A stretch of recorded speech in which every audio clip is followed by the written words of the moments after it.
Hello, in this video I'm gonna show you the features you didn't know existed on your Realme 14T. There are gonna be quite a few of them, and let's go ahead into the settings because they are gonna be in the settings. So at first we're gonna slide all the way down to the Realme Lab. Here we have some experimental features. Like for example the heart rate measurement, and that's pretty interesting that on a phone you can see a heart rate measurement. And what it does is it uses the fingerprint sensor which is under the screen in order to measure your heart rate. I'm also gonna measure its conformity by verifying with my smartwatch. So let's see it. At first you need to just place your finger on the fingerprint sensor and wait for 15 seconds by holding still.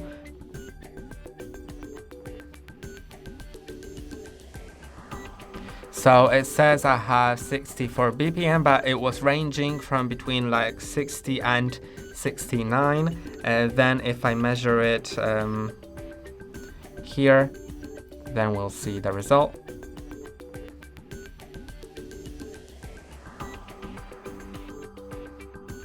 And here it says it's 75, so I think that if I would try again, but at the very beginning I wasn't placing my whole finger, maybe it'll work a bit better, so let's try again.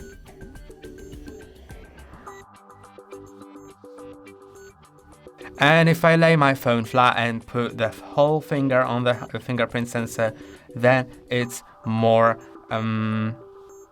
accurate. But now let's get to the more features, like for example eject water from speaker. This is if your speakers get wet, then the sound will probably be distorted. So if you experience something like that, first go to that option, then turn your volume on your phone all the way up and turn on eject water feature. It will play some specific sounds that will make the speaker vibrate and the water will get out.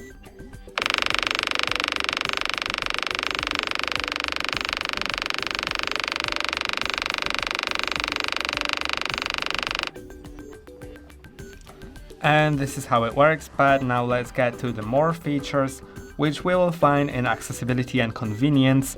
And here you can see some things like, for example, the AI Smart Loop, which I find pretty great because it lets me share content and share screenshots very easily. You can see you can either hold on any image, text, video or file, or on a screenshot that you have taken. AI Smart Loop has to be enabled first, and then I'm gonna take that screenshot, then drag it, and as I start dragging it, you can see this highlights on the sides. If I get to one side, it gets a bit lighter, and if I actually scroll into it, it'll show me some options to share it. If I go a bit up or a bit down, I can scroll through it, so I can operate with one finger only. And now if I select Google, I can either just drop it into that or hold over it. Then I'll see either search image or save. So I'm gonna select search image, and now it'll start searching for it on the Google Lens. So that's great, and it gives me the results. And it says that the image depicts the AI Smart Loop feature on a Realme smartphone. It allows users to quickly access and share content from screenshots. You can also see visual matches. So if you screenshot something that you want to search for, you want to share with someone, because there were also apps that I can share it in. You can also do that way. I'm gonna close that window, and now let's get to the next thing, which is the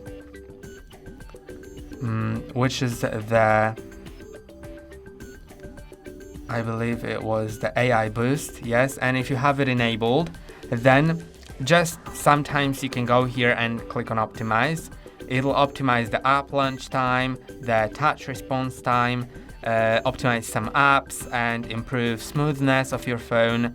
Then also you can get to the game boost, and in the game boost you can set the minimum CPU frequency and minimum DDR frequency to some higher values to make the games work better, but you need to know that it will drain just a bit more battery, so but it's only applicable for games, so it'll only drain that battery while you're within a game. But if you want to save battery, then maybe turn that down.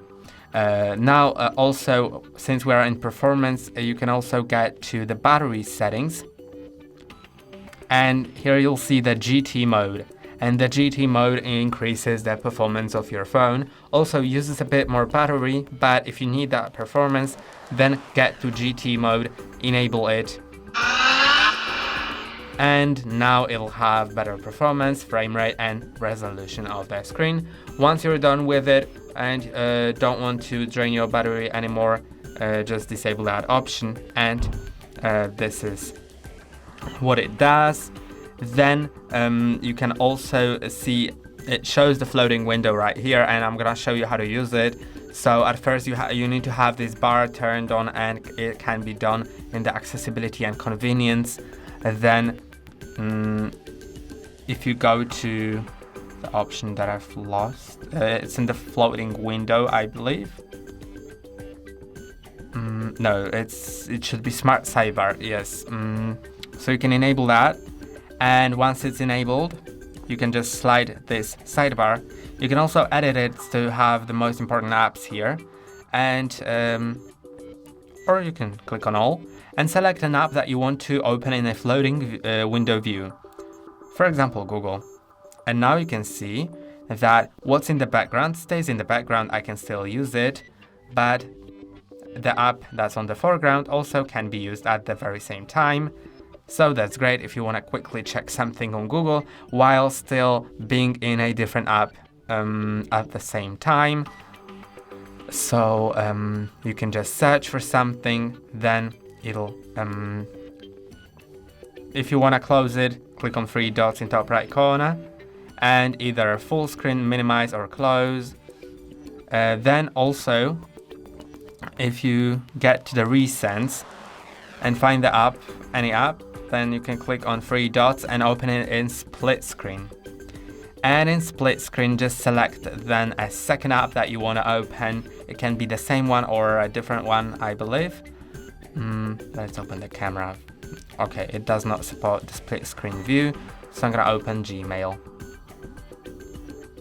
And now you can see that I have both of these windows fully functional on one screen.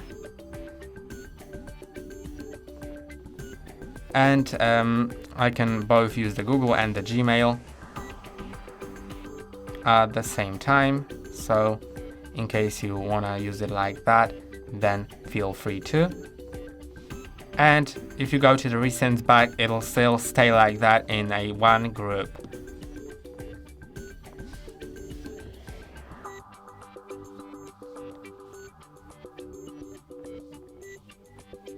And now the last feature that I want to show you is actually sort of hidden, and to go into that we'll need to enable developer options, which you need to be pretty careful with, because if you change something in it, that a setting that you don't understand the name of, then probably something may be broken in your system after that. So if you have children that use your phone, then maybe don't do that. But if you feel comfortable with enabling it, go to About Device. Now scroll down to Version. Find version number, click on it 7 times. It may ask you for the lock screen password, and then in System and Update, developer options will just appear. And now as you scroll down, you will have the option to change the animation scale, and by default it's set to 1 times, but I have it already set to 0.5, which means that the animations are faster. You can set it to something slower, but I don't really see the need for it. You can see the animations are slower now. But if I set it to off, for example, then everything happens immediately. Although I like to see the animations, so I always keep it on 0.5 so it appears faster, but it just has animations still. And these are all of the settings that I wanted to show you.